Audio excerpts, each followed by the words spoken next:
அதிகாரம் 77. துன்ப நாளில் ஆறுதல். கடவுளை நோக்கி உரத்த குரலில் மன்றாடுகின்றேன். கடவுள் எனக்கு செவி சாய்த்தருள வேண்டுமென அவரை நோக்கி மன்றாடுகின்றேன். என் துன்ப நாளில் என் தலைவரை நாடினேன். இரவில் அயராது கைகூப்பினேன். ஆனாலும் என் ஆன்மா ஆறுதல் அடையவில்லை. கடவுளை நினைத்தபோது நான் பெருமூச்சு விட்டேன்.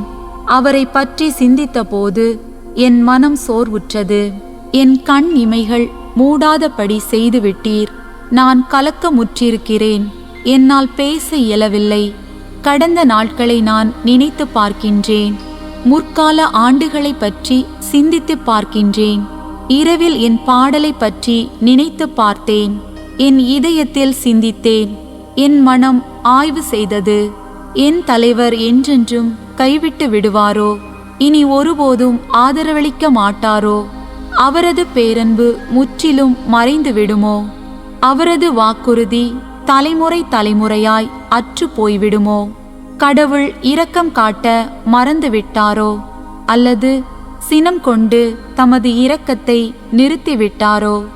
அப்பொழுது நான் உன்னதரின் வழக்கை மாறுபட்டு செயலாற்றுவது என்னை வருத்துகிறது என்றேன். ஆண்டவரே, உம் செயல்களை நான் நினைவு கூர்வேன். முற்காலத்தில் நீர் செய்த வியத்தகு செயல்களை நான் நினைத்து பார்ப்பேன். உம் செயல்கள் யாவையும் பற்றி நான் தியானிப்பேன். உம் வலிமை மிகு செயல்களில் என் மனதை செலுத்துவேன். இறைவா, உமது வழி தூய்மையானது. மாபெரும் நம் இறைவனுக்கு நிகரான கடவுள் யார்? அரியன செய்யும் இறைவன் நீர் ஒருவரே. மக்களினங்களிடையே உமது ஆற்றலை நீர் விளங்க செய்தீர். யாக்கோபு, யோசேப்பு என்போரின் புதல்வரான உம் மக்களை நீர் உமது புயத்தால் மீட்டு கொண்டீர். இறைவா, வெள்ளம் உம்மை பார்த்தது. வெள்ளம் உம்மை பார்த்து நடுக்கமுற்றது. ஆழ்கடல்களும் கலக்கமுற்றன. கார்முகில்கள் மழை பொழிந்தன. மேகங்கள் இடி முழங்கின. உம் அம்புகள் எத்திக்கும் பறந்தன. உமது இடி முழக்கம் கடும் புயலில் ஒலித்தது. மின்னல்கள் பூ உலகில் ஒளி பாய்ச்சின. மண்ணுலகம் நடுங்கி அதிர்ந்தது. கடலுக்குள் உமக்கு வழி அமைத்தீர்.